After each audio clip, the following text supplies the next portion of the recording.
नमस्कार, डेली 24 भारत देख रहे हैं आप। हमारी खास पेशकश में आप सभी का स्वागत है। मैं हूं आपके साथ सुरभि राजू। इतिहास हमेशा वर्तमान में सतर्क रहने की शिक्षा देता है।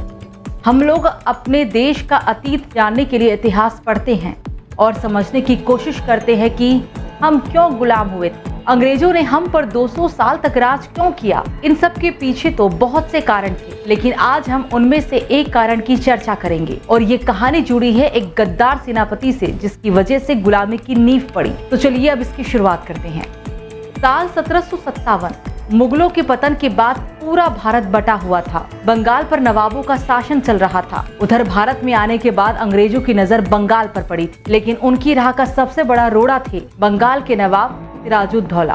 अंग्रेजों को अपनी योजना को सफल बनाने के लिए एक गद्दार की तलाश थी और वो गद्दार निकला सिराजुद्दौला का सेनापति मीर जाफर। मीर जाफर का नाम इतना बदनाम हुआ कि लोग अपने बच्चों का नाम मीर जाफर रखने से भी कतराने लगे। इस तरह जब गद्दारी और नमक हरामी का उदाहरण दिया जाता है तो मीर जाफर का नाम सबसे पहले लिया जाता है। तो चलिए आप जानते हैं कि मीर जाफर ने सिराजुद्दौला से कैसे गद्दारी की थी। 1757 में 23 जून को गुरुवार के दिन प्लासी की लड़ाई की शुरुआत हो गई। अंग्रेजों ने पूरी ताकत के साथ नवाब की सेना पर धावा बोला था। सिराजुद्दौला के साथ एक मजबूरी थी, वो अंग्रेजों के खिलाफ अपनी पूरी शक्ति नहीं लगा सकते थे, क्योंकि उन्हें उत्तर से अफगानी शासक अहमद शाह अब्दाली और पश्चिम से मराठों के हमले का खतरा रहता था। खैर, जंग शुरू हो गई थी। सिराजुद्दौला की सेना अंग्रेज कमांडर रॉबर्ट क्लाइव की सेना से कहीं ज्यादा थी। हर मामले में नवाब की सेना अंग्रेजों से आगे थी, लेकिन नवाब की सेना में वो शख्स बैठा था जिसकी वजह से नवाब हारने वाला था। इतिहास में कई कहानियां दर्ज हैं। कहीं ये भी लिखा है कि मीर जाफर ने अपनी सेना को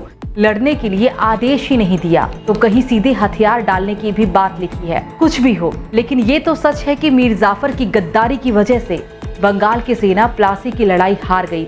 मीर जाफर को अंग्रेजों ने वफादारी का इनाम दिया, उसे बंगाल का कठपुतली नवाब बना दिया गया, लेकिन इतिहास में वो गद्दारी का सबसे बड़ा नाम बन गया। बंगाल के मुर्शिदाबाद में मीर जाफर की एक हवेली है।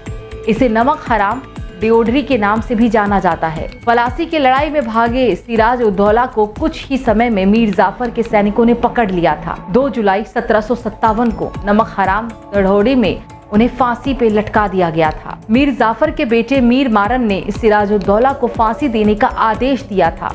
यहीं से पड़ी भारत की गुलामी की नींव। बंगाल पर कब्जा करने के बाद अंग्रेज धीरे धीरे मजबूत हो रहे थे, क्योंकि कठपुतली नवाब मीर जाफर से वो जो भी कहते थे उसे करना पड़ता था। मीर जाफर खुद बाद में अंग्रेजों से तंग हो गया था। जब अंग्रेजों को इसकी भनक लगी तो उन लोगों ने मीर जाफर को गद्दी से उतारकर उसके दामाद मीर कासिम को गद्दी पर बैठा दिया। मीर कासिम भी अंग्रेजों से परेशान था। उसने अवध के नवाब शुजाउद्दौला और मुगल बादशाह शाह आलम द्वितीय से मदद मांगी। वहीं इन तीनों ने मिलकर 1764 में अंग्रेजों पर हमला किया, लेकिन वो जंग में हार गए। हेक्टर मुनेरो के नेतृत्व में अंग्रेजों की जीत हुई। उधर 1765 में मीर जाफर की मौत हो गई, लेकिन अब भी इतिहास में वो एक गद्दार के नाम से ही जाना जाता है, जिसकी वजह से अंग्रेजों ने भारत में गुलामी की नींव डाली थी। इस खास पेशकश में फिलहाल मेरे साथ इतना ही। देश दुनिया की तमाम बड़ी खबरों को जानने के लिए आप देखते रहिए डेली 24 भारत। नमस्कार।